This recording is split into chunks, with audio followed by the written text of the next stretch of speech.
Welcome to Coding in the Cinema. Today I'm discussing the 10 Criterion Collection movies that tend to get put in my player a whole lot. I've either watched them a number of times or parts of them a lot, or if I just have them on in the background or whatever it is. And I just kind of pick them off the shelf in the spirit of what I really feel like ends up there a lot for whatever reason. And the first one, no particular order, Carnival of Souls. I love this movie. I've seen it many times. I think it's one of the better B movies, so to speak, in the collection. I've talked about before, this young woman is at a car wreck in the beginning when she's on her way to take this job. And she's going to be playing piano for a church. And if you haven't seen this, on the way, she encounters some creepy happenings that have to do with some kind of big carnival, maybe. Maybe it's a carnival. Maybe it's a fairground. Who knows what it is exactly. She meets a guy who's way too pushy with her and a bit of an alcoholic, and it is an occurrence at Owl Creek Bridge. If you've ever heard of that story or read it, it's a very loose retelling of that, and in my opinion, an improvement on that story. Phenomenal, real phenomenal piece of work. Now, one reason that I really like the Criterion is that if you've, like me, and you've seen that before in like these old dirty prints, it's just awesome to be able to see it in Blu-ray even. And I don't know if this has a 4K or not. I think it just has a Blu-ray, but it looks really good. I was trying to remember. Yeah, Blu-ray. All right. Another one that comes on a lot is one of my favorite movies just ever. Andrei Rublev. This is the Tarkovsky movie, my favorite black and white movie, about Andrei Rublev, the painter, and some parts of his journey through art and religion and so forth. It's a lot.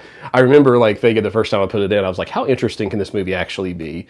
And it's just so visually compelling and so well acted and so well shot and so innovative, especially the ending, that I love it. I remember I watched this, the first time I watched this, it was like this and Marketa Lazarova, and I think I ended up watching this more.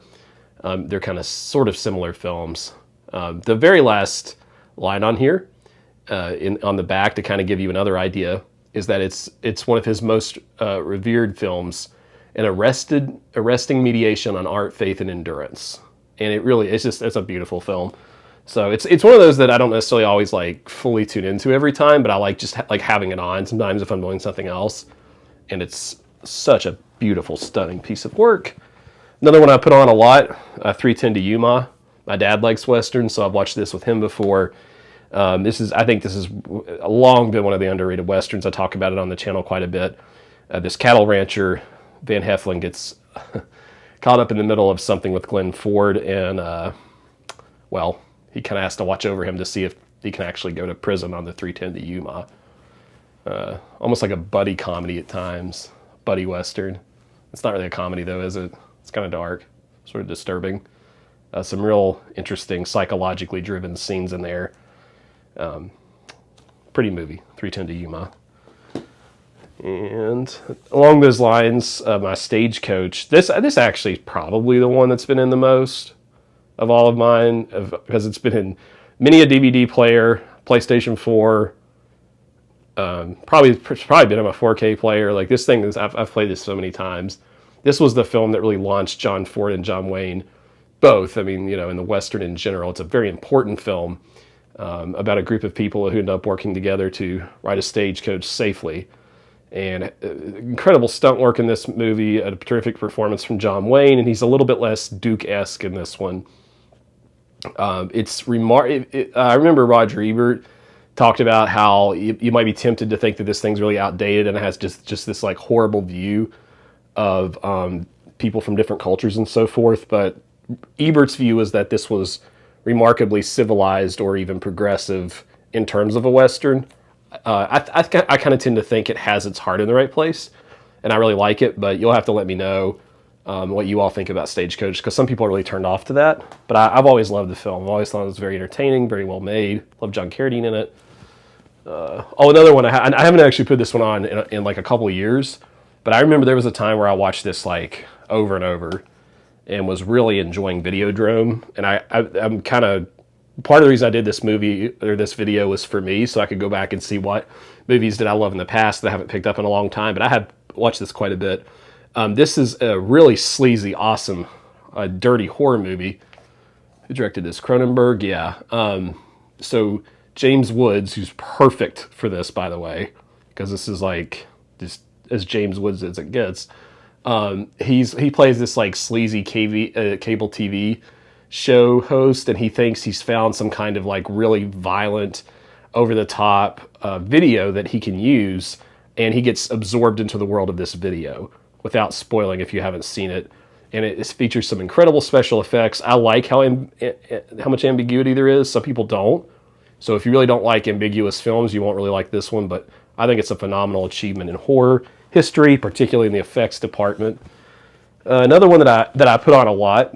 I have the DVD of it. In fact, my Floating Weeds here, I have actually not got the Blu-ray because I'm so used to seeing it as a DVD.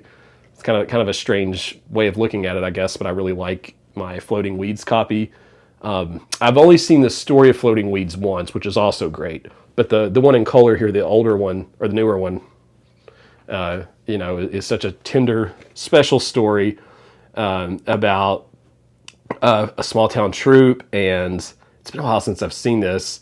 There's a former mistress lover who's maybe involved with one of the members of the troupe and an illegitimate son, and that's kind of the same sort of plot in both of these. But it's one of his most beautiful films, and I've listened to a whole lot of the commentary by Ebert, which is fascinating.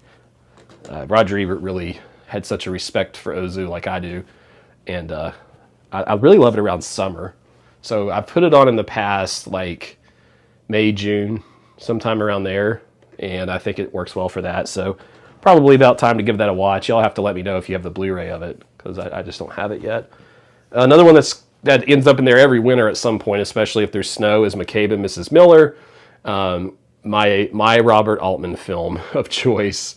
Warren Beatty, Julie Christie, joining forces to create a whorehouse for minors. Some of the best interior work in Western history. Like the opening shot where he like comes into this snowy town as this gambler, and he's just constantly drinking. It really feels like you're in a snowy Western town. Very convincing film. Just beautiful. So it's been a while since I've seen Mabe Mrs Miller all the way through, but beautiful one there. When I was younger, this copy of Royal Tenenbaums I watched a lot. It was one of my first Criterions I was really able to get a copy of. There was a time when I just kind of went to FYEs, and that's a store where you could pick up DVDs and stuff. And I just found this on a good deal, and I picked it up and really have enjoyed it. I even watched it not that long ago. It's kind of wearing out. I mean, it's an oldie. 2001 is when I think this maybe even was distributed. It's pretty. It's getting up there in age, but Gene Hackman and his wife and Angelica Houston, they had some kids. There's some fallout, and now he's trying to like make a recompense there. I think it's one of Gene Hackman's really underrated performances because he's so funny in it. And great cast: Luke Wilson, Gwyneth Paltrow, like Ben Stiller. It's worth checking out. I know that there's a more updated version than this, but I'll be curious how much longer this thing holds out. I already got it when it was used and old, so it's probably about to bite the dust, but it's definitely had lots of love. Speaking of lots of love, how many times have you all watched Paris, Texas? The first time I saw this was on a laptop, and I didn't appreciate it quite as much, and then I got a copy, and this is my favorite Wim Wenders film, and that's like a pretty large filmography. Although Perfect Days is going to end up on my list of most watched because I've seen it twice. I'm going to watch it again here over summer, and I think that's going to be a yearly watch. But anyway, that's a separate point. Paris, Texas is one of his most beautiful films about two brothers that are reunited when Harry Dean Stanton shows up out of, Big Bend. And what follows is a really powerful drama about lost connections, lost love, and lots of other things.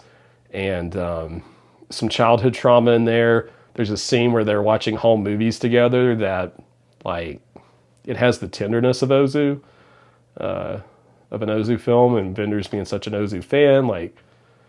It's one of those movies that whenever you think about the scenes again, the famous mirror scene, for example, it kind of it gets your heart in a tender place pretty quickly. Paris, Texas. I think it's been, oh man, it's been like a year since I've seen that one at least. I'll have to rewatch. And another one, I haven't seen Rashomon in forever, but this was another one of my first Criterions. In fact, it's been so long since I've seen Rashomon, even though I've seen it many times, like this copy, that I don't remember as much about it. I know that there's like a mystery. Yeah, 4 people recount different versions of a man's murder and an assault of his wife, and Toshiro Mifune. But it's been so long since I've seen it, like years, that I don't remember a lot about it, other than that's Kurosawa. Obviously, Kurosawa is great, but I haven't mentioned it on the channel before because it's just been so long since I've seen it. But this was my DVD copy, and I remember being so excited to get this. And I think I got like the 7 Samurai on a DVD, which I ended up giving someone, and I have the 4K now. You know, that early introduction to Kurosawa was so important. But those are 10 of mine that I pulled off the shelves and I was like, yeah, I've watched that a bunch, or I've watched scenes of it a bunch, or it's been in my DVD or Blu-ray player a bunch. And I was wondering what some of yours were that you've kind of worn out. Do y'all have any Criterions that like they're falling apart because you've used them so many times? Fortunately, mine aren't. Even my Stagecoach here is in good condition. Yeah, let me know in the comments what you like to watch over again. If you found this to be a cool video, you want to support the channel, click the thumbs up like button, it'll help a bunch. And subscribe, right? Because I cover lots of Criterion related stuff on here. See you next time. Cody in the Cinema.